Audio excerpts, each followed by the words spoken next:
అనుదినం దేవునితో.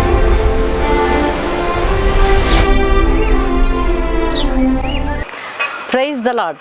అనుదినం దేవునితోనే కార్యక్రమాన్ని చూస్తున్న మీ అందరికీ మన ప్రభు అయిన రక్షకుడైన యేసుక్రీస్తు ఘనమైన నామంలో వందనాలు. ఉదయకాలం దేవుని వాక్యం చూసుకుందాం. యాకోబు రాసిన పత్రిక 4వ అధ్యాయం 17వ వచనం. మేలైనది చేయనెరిగియు అలాగూ చేయని వానికి పాపము కలుగును. ఒక ప్రాంతంలో ఒక కుర్రవాడు పొరపాటున కాలు జారి కాలువలో పడిపోయాడంట. కాలువలో పడిపోయి రక్షించండి రక్షించండి అని కేకలు వేస్తున్నాడు.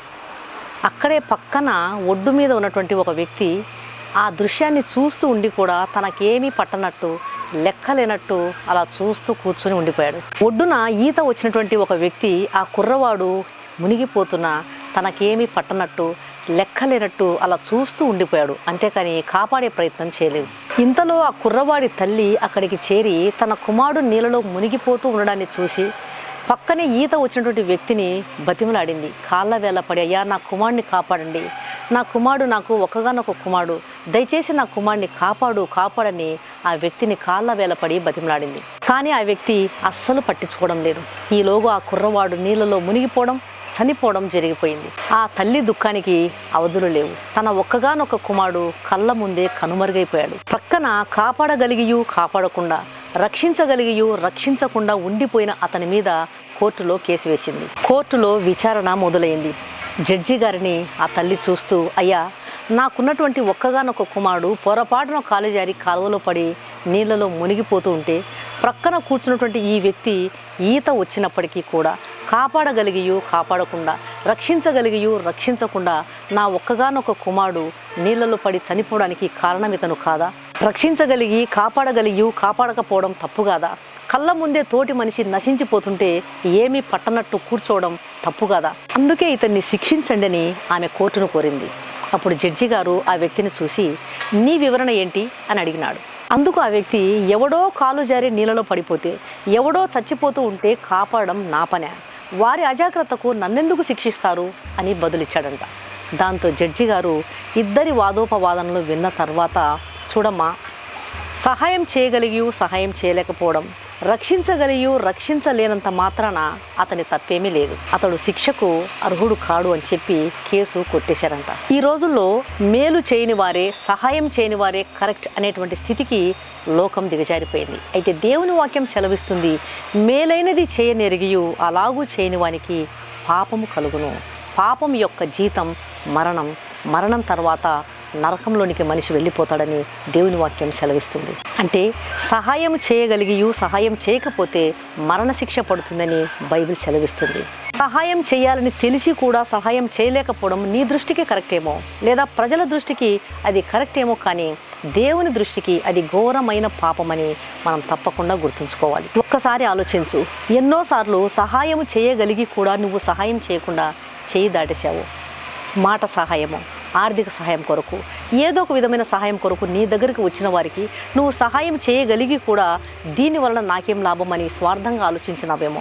ఒకసారి ఆలోచించు. మేలు చేయటం నీ చేతనైనప్పుడు దాన్ని పొందగలిగినటువంటి వారికి మేలు చేయకుండా నీ చెయ్యి వెనుకకు తీయవద్దని దేవుని వాక్యం సెలవిస్తుంది. మరి దేవుని ఆజ్ఞను మనం అతిక్రమిస్తే మనకు పాపం కట్టుకోదా? దేవుని కోర్టులు బోనులో మనల్ని నిలబెట్టదా?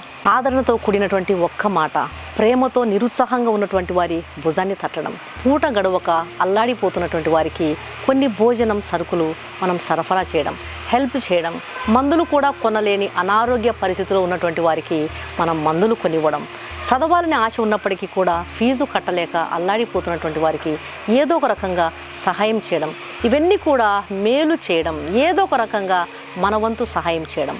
ఓదార్పు పొందలేని వారికి మన మాటలతో కొంత ఓదార్పునివ్వడం, ఆదరణ కలిగించేటువంటి మాటలు మాట్లాడడం, నిరుత్సాహంలో ఉన్నటువంటి వారిని బలపరచడం, ఇవన్నీ కూడా మనం చేయగలిగినటువంటి సహాయాలు. మనం చేయగలిగినటువంటి సహాయము ఏదైనా సరే మన వద్దకు సహాయం కోరి వచ్చినటువంటి వారికి, కొంతమంది పరిస్థితులను మనం చూసినప్పుడు తప్పకుండా సహాయం చేయాలండి. కొంతమంది పేద విద్యార్థులకు నా బంగారం కూడా అమ్మి వాళ్ళ ఫీజులు కట్టి వారిని చదివించడం జరిగింది. దేవుని సహాయం ద్వారా, దేవుని కృపను బట్టి ఈరోజు ఈరోజు వారు గవర్నమెంట్ ఉద్యోగాలు తెచ్చుకొని మంచి గొప్ప స్థితిలో ఉన్నారు. ఒక స్త్రీ ఎంతో దుఃఖంతో, అమ్మా నా భర్త పరాయి స్త్రీతో సంబంధం కలిగి నన్ను నా పిల్లలను నిర్లక్ష్య పెడుతున్నాడు, నాకు ఈ జీవితం మీద విరక్తి చెందినాను, నాకు బతకాలని లేదు, నేను చనిపోవాలనుకుంటున్నానని చెప్పి చాలా దుఃఖంతో నా దగ్గరకు వచ్చింది. అలాంటి స్త్రీని ఆదరణతో ఓదార్చి ధైర్యపరిచి పంపించినాను. ఈరోజు ఆ స్త్రీ తన భర్తతో పిల్లలతో చక్కగా సంసారం చేసుకుంటూ తన పిల్లలకు వివాహం చేసి దేవుని సన్నిధిలో నమ్మకంగా నడుస్తున్నారు. ఏ విధమైన సహాయమైనా సరే మన వద్దకు వచ్చినటువంటి వారికి ఊరట కలిగించాలి. ఆదరణతో కూడిన ఒక్క మాట, మనం చేసినటువంటి మేలు, కనుపరిచినటువంటి క్రీస్తు ప్రేమ, ఇవే మనతో పాటు పరలోకానికి ఈ మంచి కార్యాలు వస్తాయి. మన ధనం కానీ, డబ్బు కానీ, పేరు ప్రఖ్యాతులు కానీ, ఈ లోకంలో మనం ఏది సంపాదించినా అది మనతో పాటు పరలోకానికి రాలేదు. మనం ఇతరులకు మేలు చేయడం వల్ల, దేవుని ఆజ్ఞను నెరవేర్చడం వల్ల దేవుడు సంతోషపడతాడు. దేవుడు మన ప్రార్థనను లక్ష్య పెడతాడు. అన్ని విషయాల్లో దేవుడు మనల్ని ఆశీర్వదిస్తాడు. కాబట్టి నేటి నుండి మేలు చేసేవారిగా, ఎదుటివారికి సహాయం చేసేవారిగా మిమ్మల్ని మీరు మలుచుకొని దేవుని మహిమపరచండి. ప్రభు తప్పకుండా మిమ్మల్ని ఆశీర్వదిస్తాడు. అన్ని విషయంలో మిమ్మల్ని దీవిస్తాడు. దేవుడి వాక్యాన్ని దీవించునుగాక. కళ్ళు మూసుకోండి, ప్రార్థన చేస్తాను. పరిశుద్ధుడైన తండ్రి, ప్రేమగల నాయన, జీవంగల దేవానికి వేలాది స్తోత్రాలు ప్రభువా. ఈ ఉదయకాలం మీరు ఇచ్చినటువంటి శ్రేష్టమైన వర్తమానం బట్టి నీకు వందనాలు చెల్లించుకొనుచున్నా. నా ప్రియమైన తండ్రి, మేలైనది చేయనెరిగియో అలాగూ చేయని వానికి పాపము కలుగునన్నారు. దయచేసి మేలు చేయట మా చేతనైనప్పుడు దాన్ని పొందగలిగినటువంటి వారికి తప్పకుండా మేము మేలు చేయాలి. ఎన్నడూ కూడా తండ్రి మీ వాక్యమును మేము వ్యతిరేకించకుండా కాపాడండి. నా తండ్రి, సహాయం చేయాలని తెలిసి చేయకపోవడం ప్రజల దృష్టిలో కరెక్టేమో, లోకం దృష్టిలో కరెక్టేమో, కానీ మీ దృష్టిలో మాత్రం అది ఘోరమైన పాపమని మీ వాక్యం ద్వారా సెలవిస్తున్నారు. కాబట్టి ఎన్నోసార్లు సహాయం చేయగలిగి కూడా సహాయం చేయకుండా తప్పించుకున్నటువంటి వారముగా ఎంతోమంది ఉండవచ్చు. అలాంటి వారిని మీరు మార్చండి. మా మాటకు సాయం కోసం, ఆర్థిక సాయం కోసం నాయన, మరి ఏదో ఒక రకమైన సహాయం పొందడం కొరకు, దగ్గరికి సహాయం కొరకు వచ్చినప్పుడు సహాయం చేస్తే నాకేం లాభం అని స్వార్థాన్ని ఎన్నడూ మేము చూసుకుని వద్దు. నా తండ్రి, మీ ఆజ్ఞను నెరవేర్చాలి. మీ ప్రేమను మేము కనపరచాలి. ఆదరణతో కూడిన ఒక్క మాట, ప్రేమతో నిరుత్సాహంగా ఉన్న వారిని భుజం తట్టడం, పరిస్థితులు బాగలేక బాధలు ఉన్న వారిని మేము ఓదార్చాలి. అనారోగ్యంతో బాధపడుతున్న వారికి అవసరమైన మందులు కొనియడం, పూట గొడవకు అల్లాడిపోతున్నటువంటి పేద బిడ్డలకు అయినా కొంచెం బియ్యము, సరుకులు హెల్ప్ చేయడం, చదవాలని ఉండి చదువుకోలేక ఇబ్బంది పడుతున్న వారికి ఫీజులు కట్టడం, ఏదైనా సరే చేయగలిగినటువంటి సహాయం తప్పకుండా మేము చేయాలి. మీ ప్రేమను, మీ క్రియలను నాయన వారికి చూపించాలని మీరు ఈ దినం వాక్యం ద్వారా మీరు హెచ్చరిస్తున్నారు. దయచేసి నాయన మీరే సహాయం చేయండి ప్రభువా. అనేకులకు మేలు చేసేవారంగా, సహాయం చేసేవారుగా మమ్మల్ని ఉంచండి. నాయన మీ కృపను, మీ కనికరమును మాపై ఉంచండి. దయతో మా ప్రార్థన ఆలకించండి. వాక్యం వింటున్న ప్రతి ఒక్కరిని దర్శించండి. పరీక్షల్లో కొంతమందికి నాయన మరి చక్కగా రాయడానికి సాయం చేశారు, మంచిగా జయం పొందారు తండ్రి, నీకు స్తోత్రాలు. గర్భవతులకు ఇచ్చిన సుఖప్రసవం బట్టి నీకు వందనాలు నాయన. గర్భఫలం కోసం ఎదురు చూస్తున్న వారికి మీ సహాయం అందించండి. అనారోగ్యతలు మీరు ముట్టండి. రక్షణ లేని వారిని మీరే రక్షించండి. దయతో నా ప్రార్థన ఆలకించమని, నీ చిత్తానుసారంగా నడిచి నిన్ను మహిమపరచుటకు లోకంలో మాకు మీ సహాయం అందించమని యేసు నామమున అడిగి వేడుకొనుచున్నాను తండ్రి, ఆమేన్. ఈ వాక్యం విన్న ప్రియమైన దేవుని బిడ్డలారా, దయచేసి దేవుని వాక్యం విని అనేకులు మేలు పొందే విధంగా దేవుని వాక్యాన్ని షేర్ చేయండి. ఛానల్ను సబ్స్క్రైబ్ చేసుకోండి. మీ ప్రార్థన అవసరతలను కామెంట్ సెక్షన్లో తెలియజేసినట్లయితే మీ కొరకు తప్పకుండా ప్రార్థన చేస్తాం.